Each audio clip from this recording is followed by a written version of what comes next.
Hello students, welcome ulit sa online tutorial natin. So, continue tayo with problem number 3. Yeah. So, for this one, we have the integral of integral of x squared times 2x cubed minus 1 dx, no? X squared times 2x cubed minus 1, ay, to the power 4 pa pala. Tama. Okay, so I think that's it. Sige. So with this one, paano ba to? So again, obviously no, we will have a substitution dito kasi yun nga, the topic itself is about integration by substitution. So ano kayang gagawin natin dito? I think it's obvious now that we will set, at some point, we will need to set u equal to 2x cubed or 2x cubed minus 1 kasi the derivative of 2x cubed is 6x squared.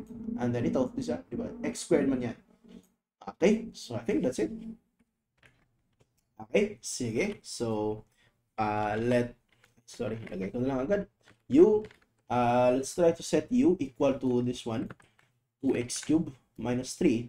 Our du should be equal to, again, differential line. I hope naalala niyo pa yung mga differentiation formula. So, again, multiply natin yung exponent will be multiplied with the coefficient. So, that's 3 times 2, that's 6. And then ito, we need to subtract it by 1. Kung sa integration formula, plus 1, differentiation, minus 1. So, times x squared. Again, by now, I hope naalala niyo pa yan, no? Since tapos na kayo sa differential calculus. And then minus 1, this is actually a constant. The derivative of a constant is equal to 0. So, I think that's it. And then, ano pa ba? Du is equal to 6x squared. Yeah. And then times dx. Okay.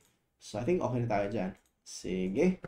So, let's proceed with the substitution. So, ito, papalitan ko ito ng u. Okay. And then, ito yung problem natin. Tingnan nyo.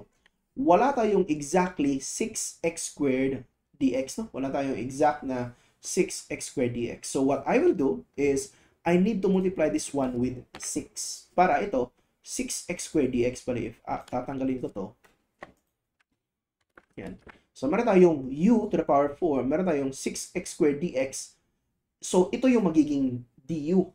However, notice, it will change the whole equation kasi we multiplied it by 6. And then, hindi pwede. Diba? So, dapat i-retain natin yung equation. Dapat walang magbago sa equation. So, para ma-retain lang, since nilagyan natin ng times 6 para maging 6x squared dx, we also need to, para bang i-balance it out. So, 1 over 6. May term to dito. Ano ba yung term na ginamit dito? Tama, ang term na ginamit is neutralizing factor. Mga ganun kasi we neutralize mga ganyan. So, again, sorry. So, again hindi pwedeng i-multiply kasi nga, kailangan natin ng 6x squared dx, di ba? So, yes, nilagyan natin, we multiplied it by 6. However, hindi pwede kasi magbabago din yung function. So, basically, we also need to divide it again by 6. So, ang ginawa natin, we simply multiplied it by 6 over 6, which is equal to 1, which does not actually change the equation. And then, ang term na ginamit ng book is actually the neutralizing factor. Okay? Tama ba? Neutralizing factor.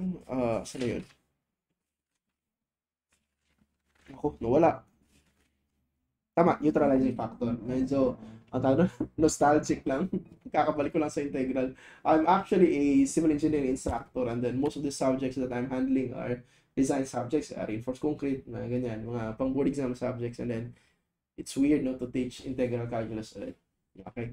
Sige. So, with that, I think okay naman, no? So, I think diretso na tayo. So, ito, tingnan nyo, itong 6x, sandali. Ilagay ko muna to dito. Para hindi kayo malito. Yan. And then, yan, i-simplify natin to, papalitan ko to, this will become u, kasi nga u is 2x cubed minus 3, and then ito will change to du.